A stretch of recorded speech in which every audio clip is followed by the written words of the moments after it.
Hi, I'm Kevin Turner and welcome to our 600th Real Estate Talk Show. It's hard to believe that 12 years ago we started a podcast in audio that would continue, would evolve and grow to be the longest running and we believe the first of its kind as a regular weekly show to educate, help and encourage people who want to invest in property as an owner-occupier or an investor. Look, there are so many people that I want to thank for their support over the 12 years. Too many, in fact, to do so right now. But I would like to express my personal gratitude to the show's current team, especially Bushy Martin, who contributes a huge amount each week, and of course to our sponsors, Realty, BMT, Know How Property, Get Rare, and also Apiro Marketing. We look forward to the next 600 shows. Whew, it's daunting, isn't it? Well, kicking off this, our 600th show, Bushy poses a very good question. How is it that at the richest point in human history, we no longer appear to be achieving improvements in desirable housing outcomes and instead actually appear to be going backwards on many metrics? Well, in an attempt to unearth what's really going on with housing and what needs to change, Bushy talks to a leading housing commentator, Dr. Cameron Murray, who's the chief economist at Fresh Economic Thinking. That'll be up shortly. And then Mish Daniel, the founder of commercial property buyers agency Revolve Commercial, sets out to answer questions posed by residential investors wanting to diversify into commercial property. Hey, if this is your first time with us, welcome. If you like the show, please hit the subscribe button. Help us to continue to bring you the best guests every week. And you can join the conversation anytime on Facebook at the Property Hub Collective. We'll be back in just a moment as Bushy is joined by Dr. Cameron Murray.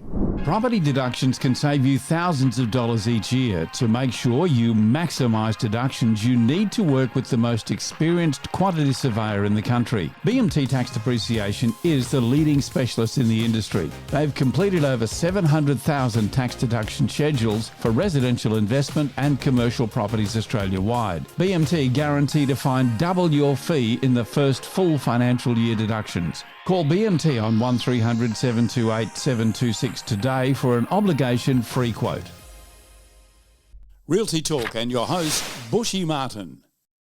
Now, Albert Einstein is often quoted as saying that the definition of insanity is doing the same thing over and over and expecting different results. And from where I sit, this pretty much sums up our approach to Australia's everlasting housing affordability and accessibility debate. For as long as I can remember, and I'm sad to say that's quite a long time, we've been continuously complaining about housing affordability. Now, the fashion and the lingo may change, but the housing mannequin of affordability remains the same and it feels like it's getting worse.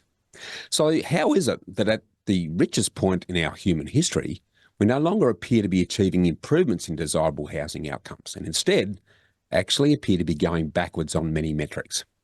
So what's really going on with housing? And how can we effect meaningful change? Well, to get to the heart of the matter of this enduring situation, which affects each and every one of us, we're joined by leading housing commentator Dr. Cameron Murray, chief economist at Fresh Economic Thinking, who recently appeared for a two-part deep dive on episodes 314 and 315 of our Property Hub's Get Invested podcast. And he's recently published his second book, The Great Housing Hijack, The Hoaxes and Myths that keep prices high for renters and buyers in Australia. So welcome to Realty Talk, Cameron. Thanks for having me. We had a great chat before Christmas, but now the book's out and about and a great time given what's being talked about in the media of recent. So to get straight into the book, what are the key messages of The Great Housing Hijack? Right. Well, I think the big one is that housing problems are not new. Every time someone tells me there's a housing crisis in 2024, I go, what about 2014? What about 2004? We had reviews and inquiries all that time. And my favorite quote is, from back in 1836 when Charles Darwin, the biologist, arrived in Sydney, and his diary entry for the first day says, "The number of homes recently built is truly surprising. Nevertheless, everyone complains of the high rents and difficulty in procuring a house."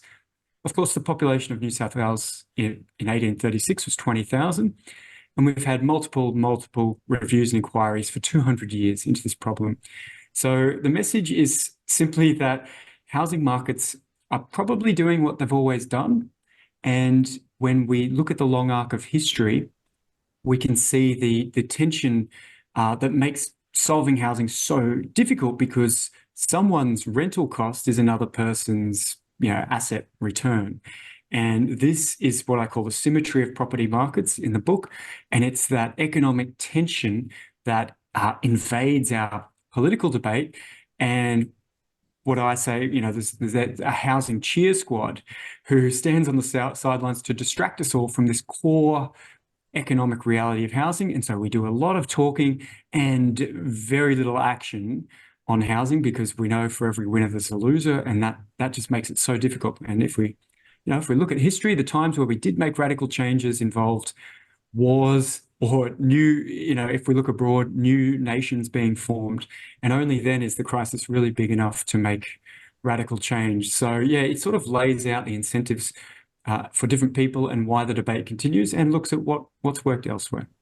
Yeah, okay. Well, one of the things I'd like in the book is your discussion around the supply myth. So can you talk to us about that and the sort of associated distractions that goes with it? Yeah, so the idea is, and you'll hear it every single day at the moment, that there's not enough housing.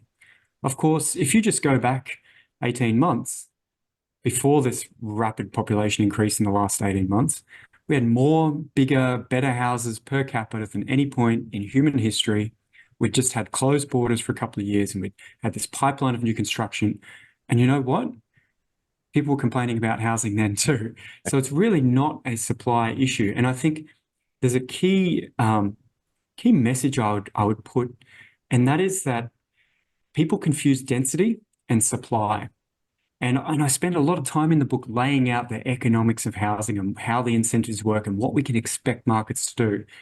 And it lays out that, yes, supply is about how quickly new housing at any density gets taken up each period of time, right? The density is distraction. When people say, oh, look, that one house converted to 100 apartments, so 100 extra, they're measuring on the wrong dimension. They're measuring on the density, not the supply dimension. Yeah. And so it becomes this great, big, elaborate political game of supply, supply, supply. And in the process of changing planning laws, you're picking winners with all these new property rights and where you're going to invest in new train lines. And so, of course, lots of property owners are happy to have that debate, knowing that no one's forcing them to flood the market with new homes and bring the price down. They're just getting these windfall property rights. And so, that fits really neatly in the hijack debate of something we can talk about a lot.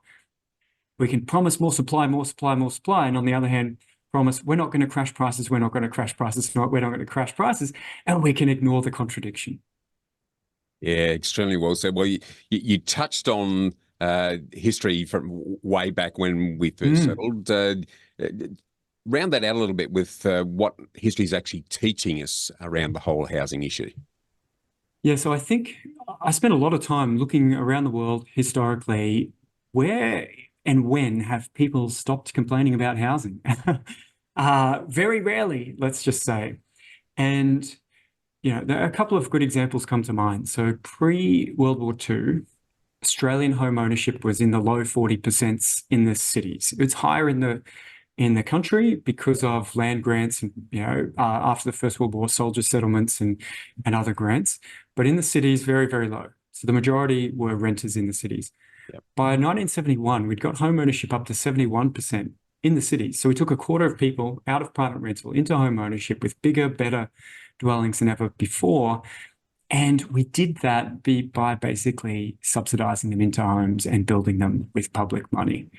And we also had a lot of rent controls during that period, which made landlords sell because they weren't making a good return. They'd get better returns elsewhere. And many people became homeowners. And if I look at that experience and I look at every country I could find, It is these big public efforts to offer people non-market rentals or non-market housing that have really changed the face of the housing debate. Now, whether that's in Europe after the Second World War with the Million Homes program in Sweden, or whether it's Singapore's Housing Development Board, which is a public home ownership system that got home ownership from 20% in 1965 to 88% at the end of the 1980s. These are the transformational things we've done in the past. And I think perversely, we now assume that if we let the market rip, we'll get all those outcomes that we got in the past when we really offered a great big, had a huge public hand in orchestrating better housing outcomes. And I think that's part of the hijack debate is we expect markets to deliver something they've never done. And I want to sort of transform the debate and go, yeah, markets, great. They work for most people in Australia. Home ownership is 67%. We don't have to fix anything for them. We've just got to take this sliver of renters and give them better options, whether that's public home ownership, subsidized rental or some form, and we'll build it up over time. So next time in the property cycle, if rents rise 40% in 2 years, well, guess what? Instead of 33% being affected, we're down to 15%. Okay, we've solved most of the problem, and especially those people most squeezed. So I think that's a totally reasonable approach. It's what's worked historically, but it's really not on the policy radar at the moment. Well, it's funny you mentioned that because I guess, as I mentioned in the opening, I'm old and crusty enough to remember the days back in the 60s and 70s when public housing really was a safety net that took all the heat out of the exercise.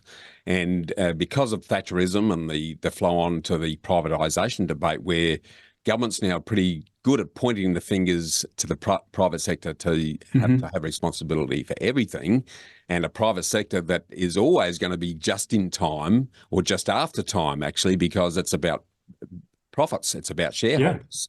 So there's a built-in issue that flows from that, and clearly there's a need for governments to step up and take some accountability for actual public housing provision is what I'm hearing. But rather than me say that, can you sort of summarise then what's the real true nature of the underlying problem and then flow into perhaps an expansion on your suggestion of a housemate that may well be the solution to it? So underlying problem is we're competing with each other for locations, and the ammunition for that competition is our wealth and income.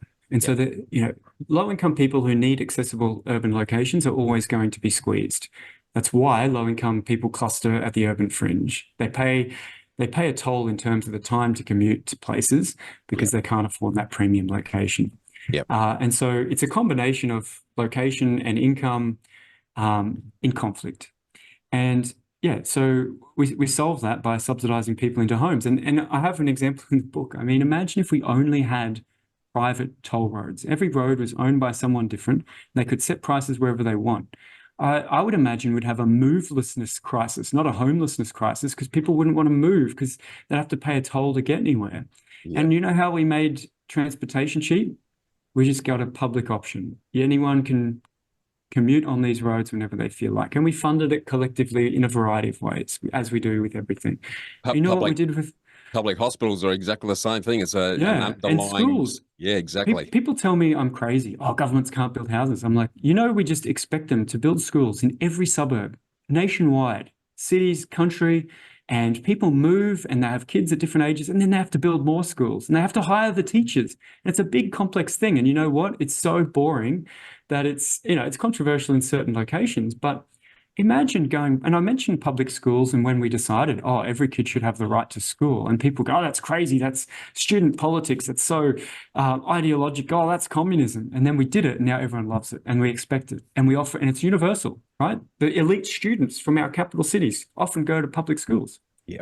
It's not clear to me why we can build and manage schools, roads, and everything else, and not go, well, you know what? Having housing options in the city for people at various income levels is just not something that the market's incentivized to do. Why don't we create that option? And it's not rocket science. I feel like it's just not on the agenda, but it's the only thing I could find that worked, right? So if upzoning and supply would work, I would have just written a book about why don't we upzone, but I couldn't find the evidence for that, right? Because that would be so easy. So it's actually a slow burn, difficult thing, and it's controversial and it takes time. You're going to be really bad at it at first, but unfortunately, that's the reality. So what I propose is what I call housemate, which is, job seeker, job keeper, housemate, Medicare. It's just the Aussie policy program these days, but it's essentially copy what Singapore did. Yeah. Right?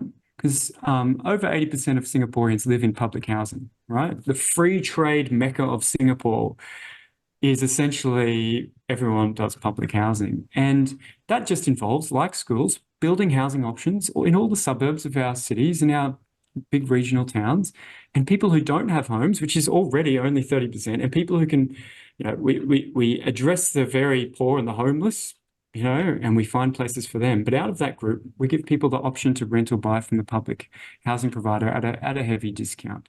And if they're happy in their luxury unit and they've got two dual income people and they want a fancy pool and a shared Tesla in their new apartment block, they can do it. I'm not forcing anyone, but everyone will have that option.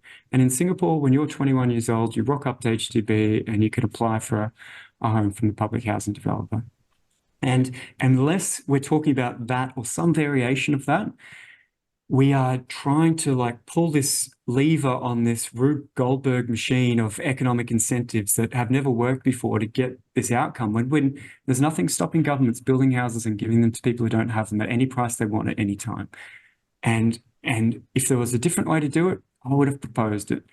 But all the tax tweaks, all the supply regulation, all of this, we didn't have any of that when Charles Darwin arrived. We didn't have any of that in 1911 when we had the first New South Wales inquiry into rising rents and the first Fair Rents Act of 1915. And that's where I end up. And I think, if we can talk about houses more like roads and schools and just having the option out there for anyone is a normal thing we do without forcing, anyone to change, without trying to orchestrate a collapse in the private market, then I think we're a long way ahead of getting to a more sensible outcome and a more sensible debate. 100% agree. And I think the core issue for me is responsibility and accountability in real terms, Cameron, because we have a history now of a political environment where there's a bunch of finger pointers that are always criticising someone else, but not really stepping into the space and saying, right, we're going to take control of this.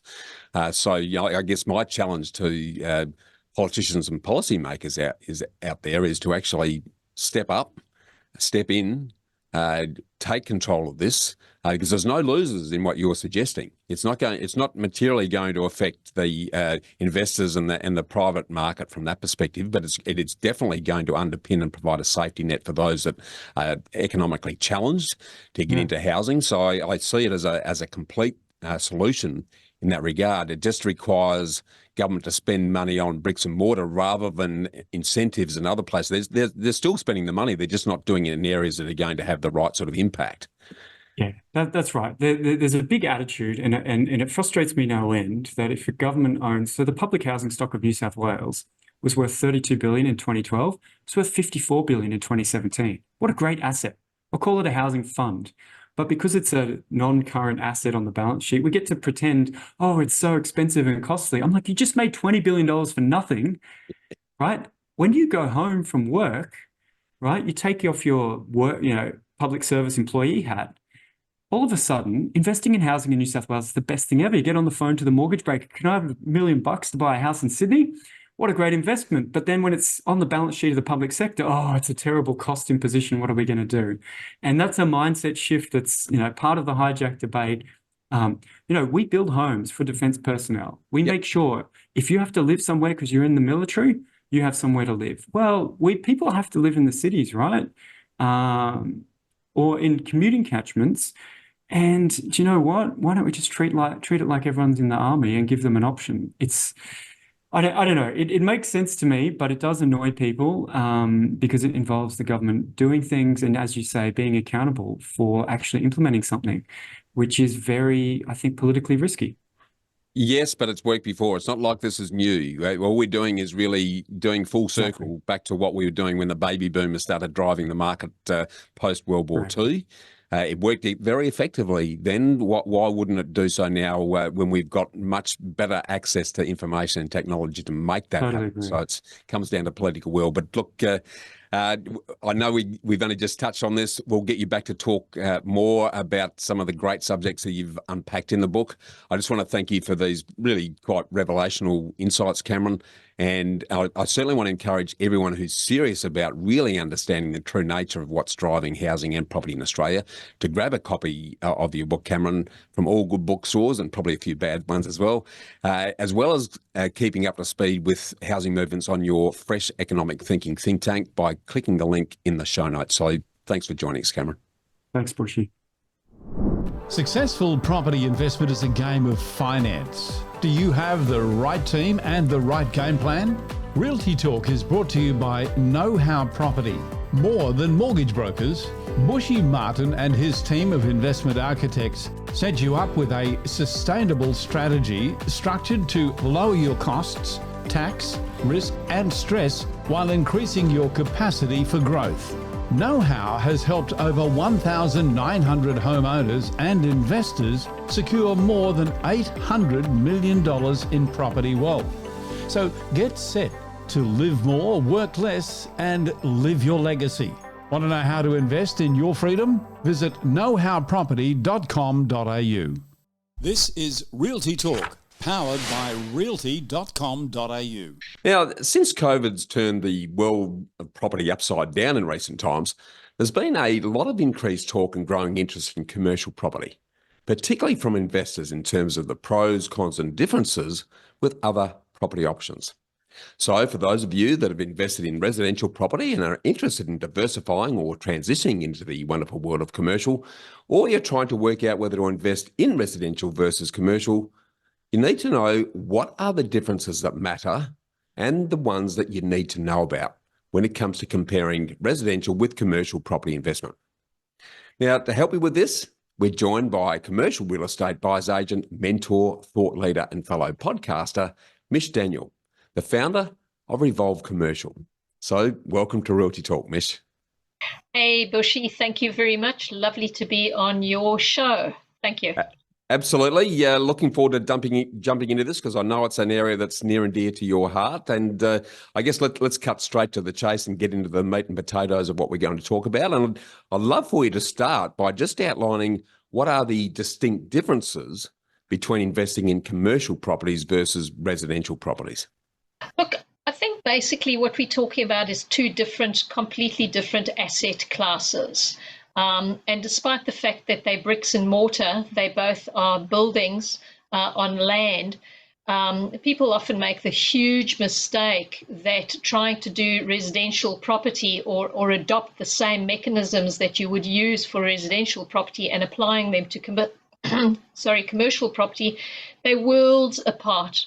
Now, the massive differences would be you're looking at residential, which is for mums and pops and everybody to go to sleep at night and have a good roof over their head, whereas commercial is really where you're going to go and earn your keep, where you're going to go and make your money. So often what we recognize is, and this doesn't sound great, but I'm going to say it anyway, you can live in a slum, but where you work, you want your workplace to look amazing because that is your front of place, and that is where you're representing yourself to the world. So often we see, and there's a lot of nuances around that we won't get into it right now because that will take us another 3 hours to talk about. But it's basically you've got your three sectors in commercial, where you've got retail. You've got industrial, and then you've got office commercial. And in those sectors, you've got your subsectors as well. So there's so many differences. I'm literally just this is the tip of the iceberg. Yes, I absolutely agree. And I think the key take home that I'd really like to reinforce is that there's certainly a world of opportunity in commercial, but don't start looking at commercial from a residential set of glasses because everything's different. Not only the types of properties different, but the way it's financed, the tenancy exercises are different.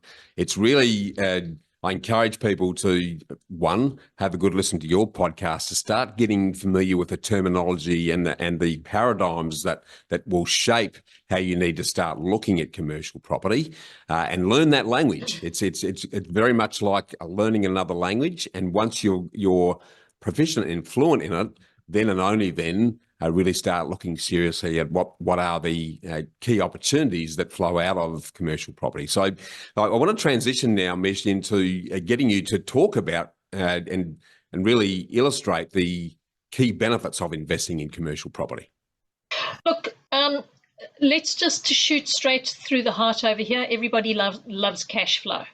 So your biggest takeaway in commercial real estate is cash flow.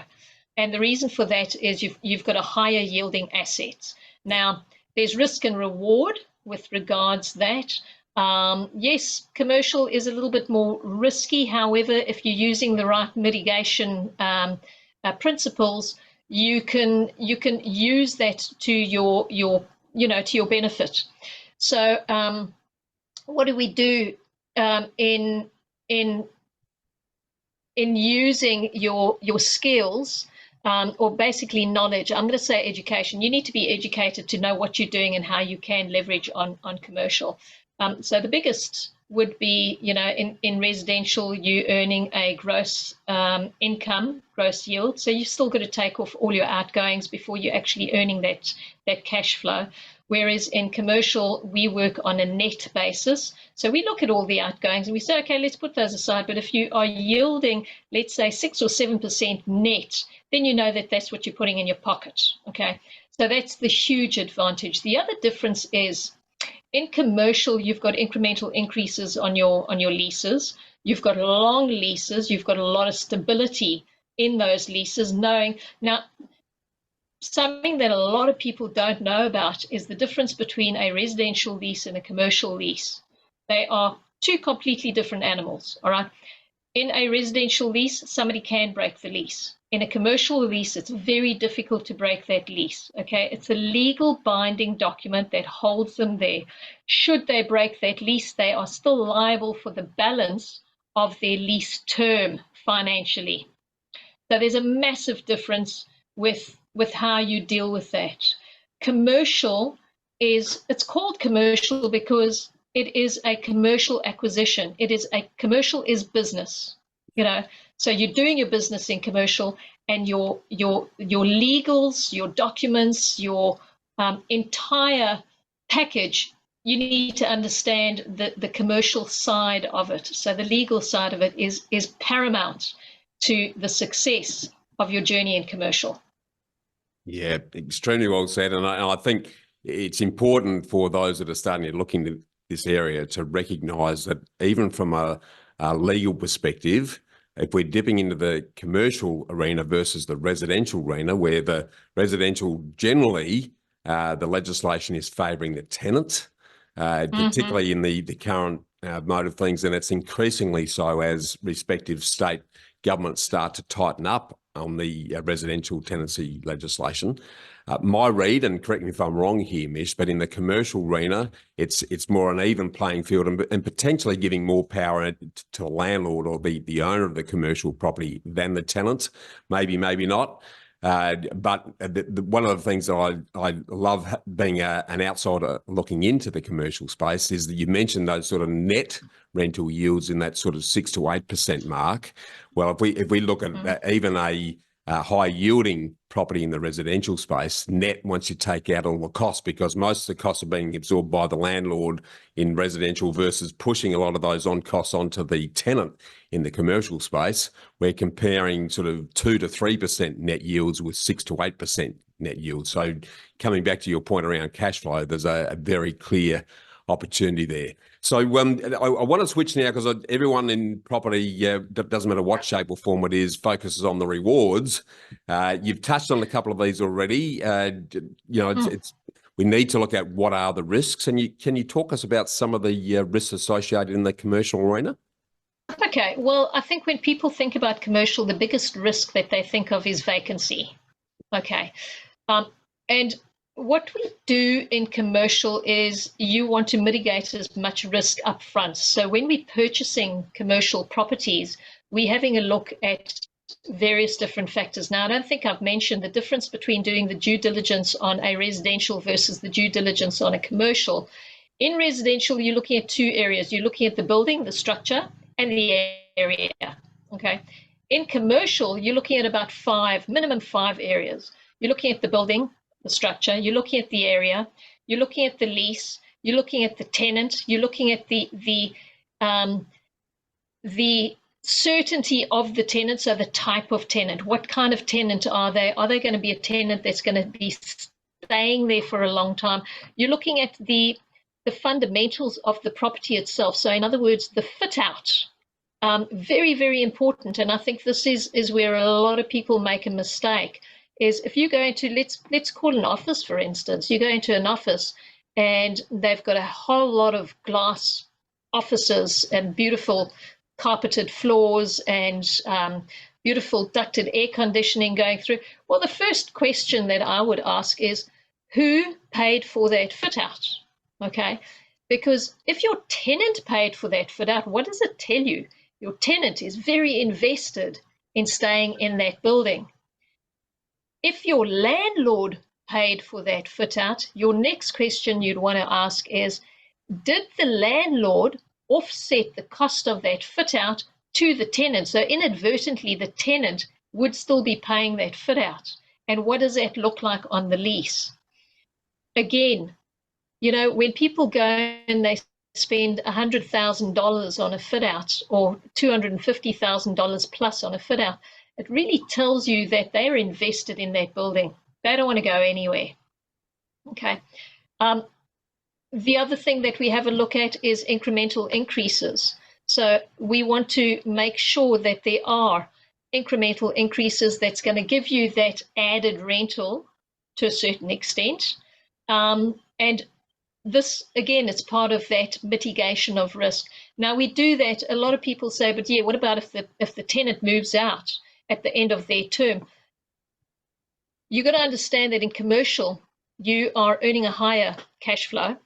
And one of the reasons for earning that higher cash flow is that I call it gray funds, that you want to keep a little gray funds that would basically get you over the line for the next 6 months. Should the tenant vacate, generally in the lease, you've got between 3 to 6 months notice.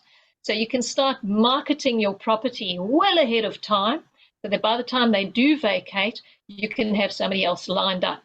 I call it grey funds because those are the funds that you're going to use as an incentive to get a new tenant in and or pay your bills, your mortgage, whatever it is. And you don't really want to go longer than about 2 to 3 months. So it's a matter of being super active, working with a good managing agent that's doing that for you. And there we go. You tell me, Bushy, where's the risk?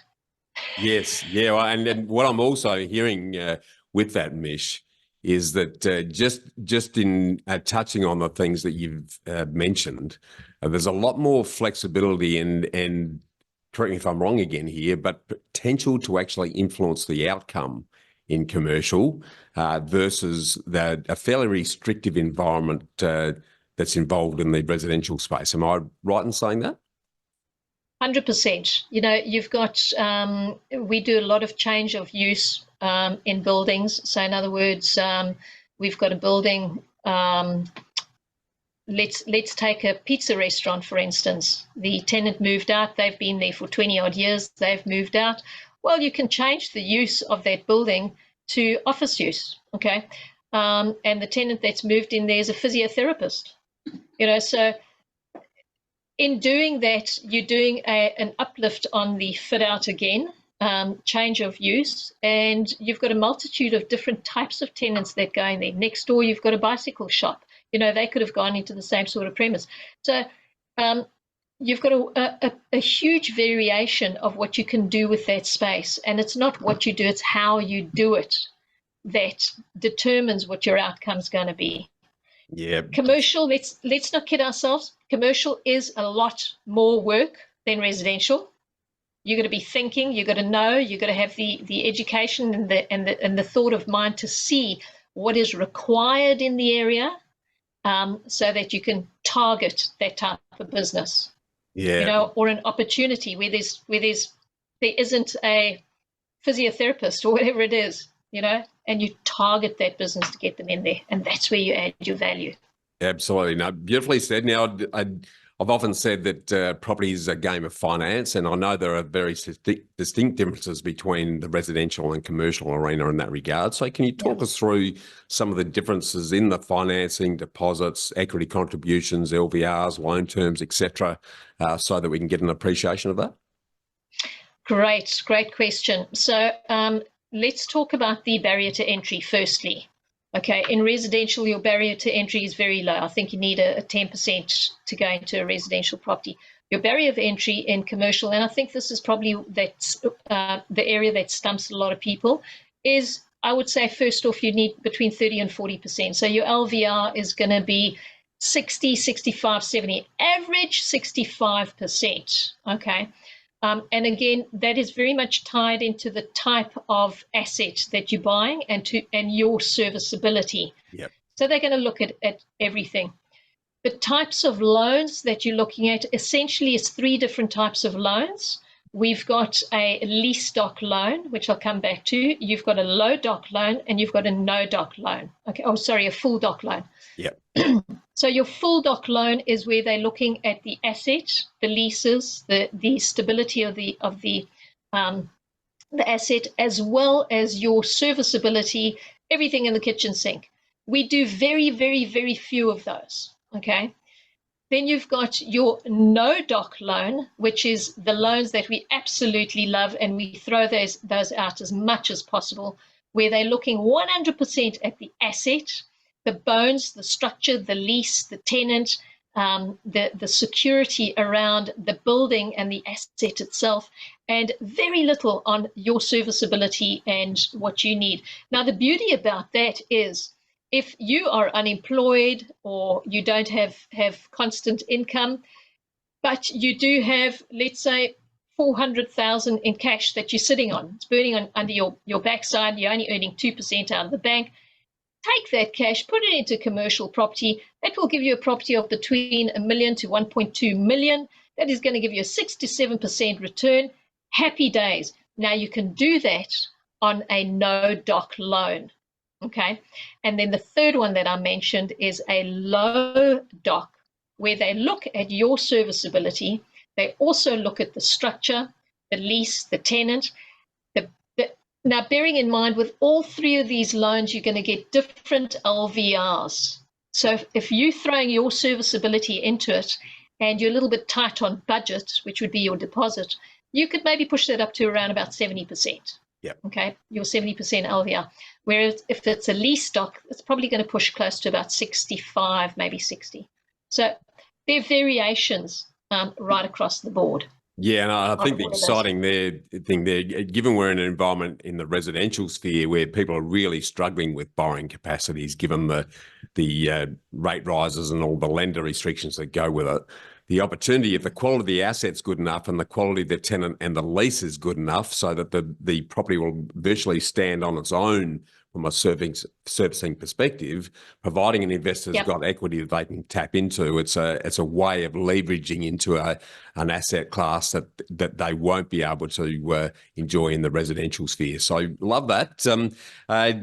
All very interesting. And again, we're only just scratching the surface today, and we'll talk to you more about these subjects in more detail in the future. But for those that are pricking up their ears and their eyes are glued to the screen with interest, what are currently the sort of ideal commercial property investment vehicles for first-time investors at the moment, Mish? Bushy, it's very dependent on the type of person that's coming through. So, ideally, you don't really wanting to be buying anything under 800,000. I always say, if you haven't bought residential before, go and cut your teeth on residential. Buy that property for 800,000 in residential. Buying a property, a commercial property, around about that sub 800. Yes, they are out there, but I'm going to be 100% honest.